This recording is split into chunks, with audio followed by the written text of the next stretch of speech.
Por quê? Depois te mando. Olá, vamos para mais uma aula de Estradas 2.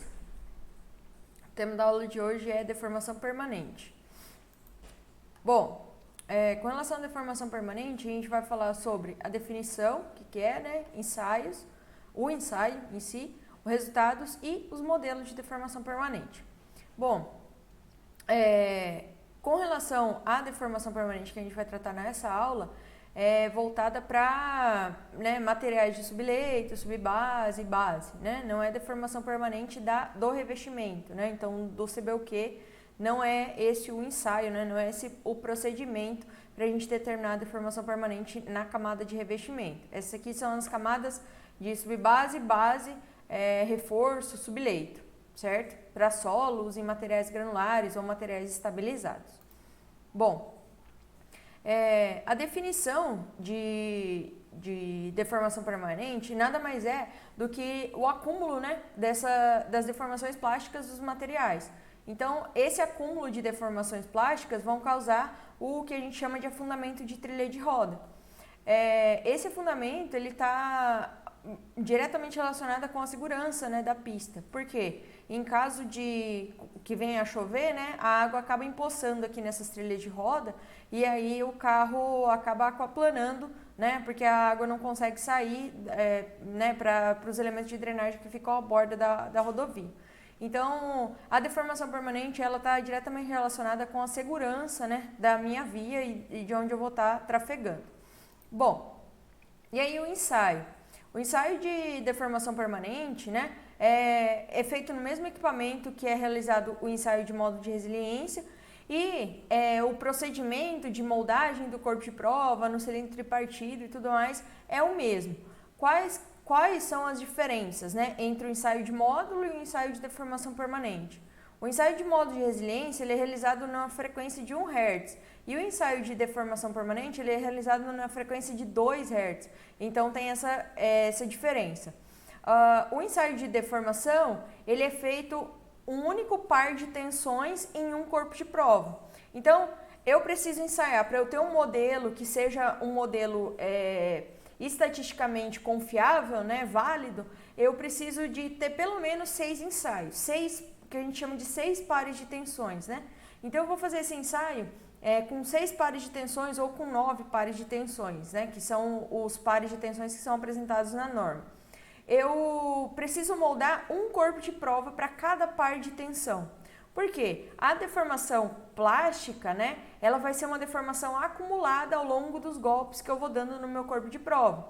Então, no final do meu ensaio, meu ensaio ele vai ficar carregando ciclicamente aquele corpo de prova e no final eu vou ter uma deformação total desse material que eu coloquei aqui, né, para ensaiar.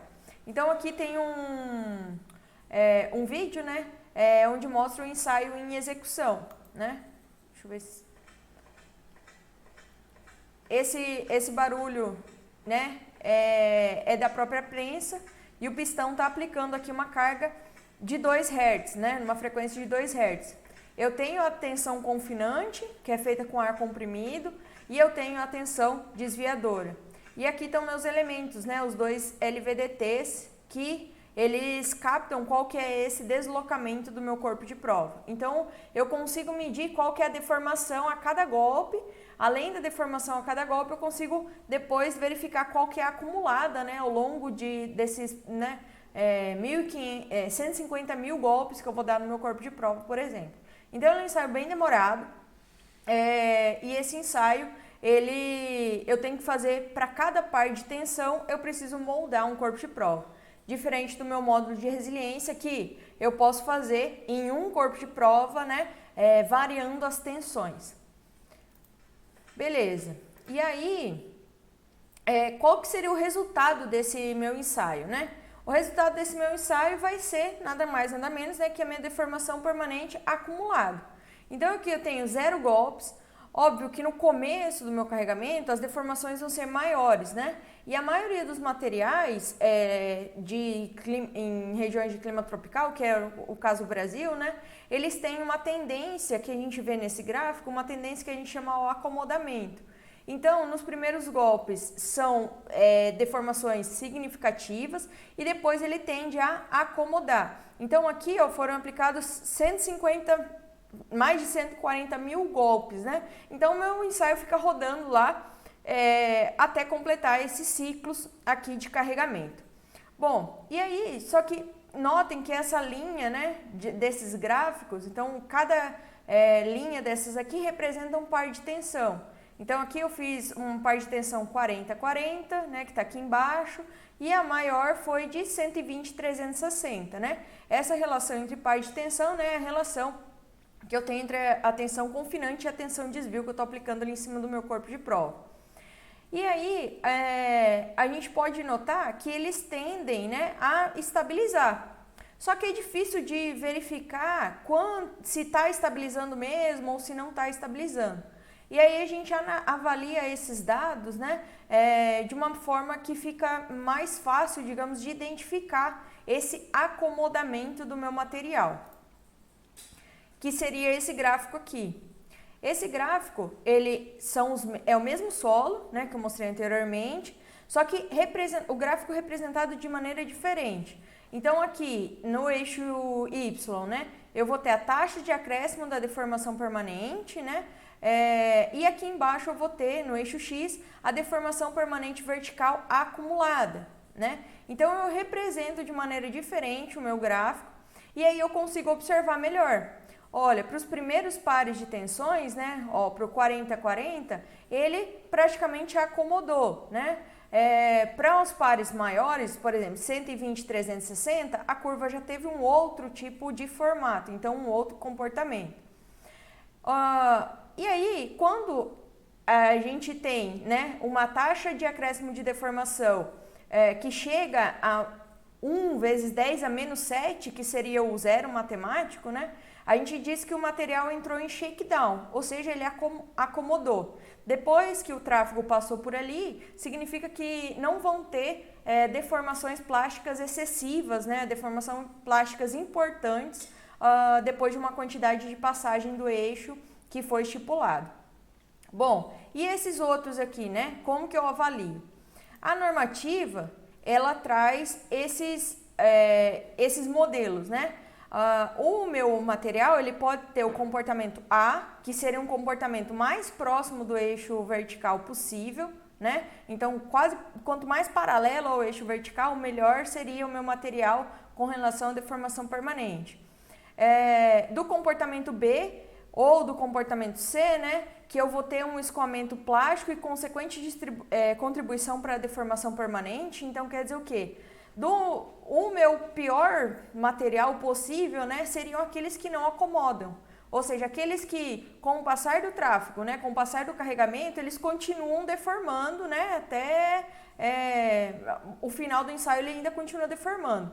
Então, é isso que eu não quero no meu material. Então, os piores, né, seriam do tipo C. Ou seja, ele tem grandes deformações desde o início até o final do meu carregamento. E do tipo B, ele tem um falso acomodamento, né?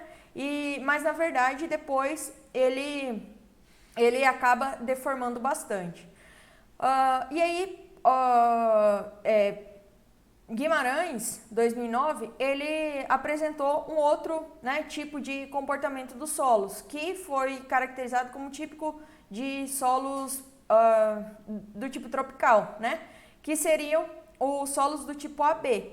Então, o AB eu tenho significativas deformações no início e depois ele tende ao acomodamento, que seria o caso, né, dessas três curvas aqui. Então, elas têm mais ou menos o formato do AB.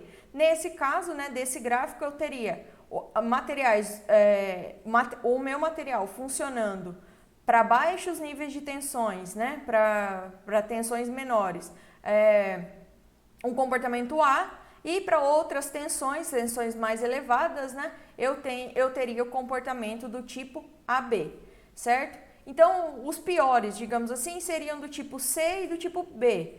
O mais aconselhável para pavimentação seria os do tipo A. Por quê? Porque ele vai ter a tendência ao acomodamento, ele vai deformar até um certo momento e depois ele não tem significativos ganhos, né, de deformação plástica.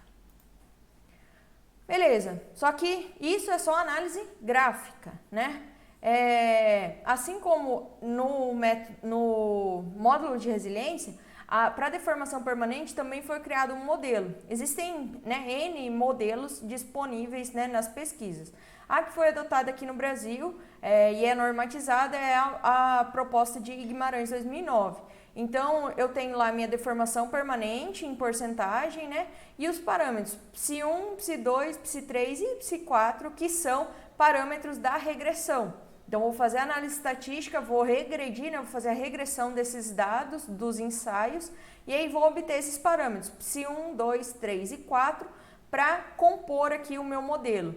Tá, e esse modelo ainda leva em consideração a tensão confinante, a tensão desvio e o meu número de ciclos, ou seja, meu número N que eu vou estar trabalhando lá em projeto.